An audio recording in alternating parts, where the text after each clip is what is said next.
Hello everyone. I am Dr. Aparna Sharma. I am additional professor in the Department of Obstetrics and Gynaecology at All India Institute of Medical Sciences, New Delhi. During this time of pandemic, when everybody has been talking about management of COVID-19 in pregnancy, we cannot escape our routine obstetrics, in which growth restriction is such a common entity.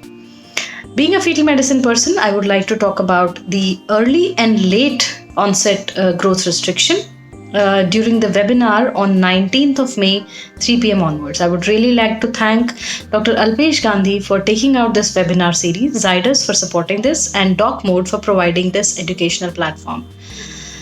I do hope that you will participate in this webinar and find this webinar useful for the management of this such a common entity where the management principle really involves a serial monitoring and finding the exact time of delivery. So hoping to see you all on 19th of May, 3 p.m. onwards. Thank you again.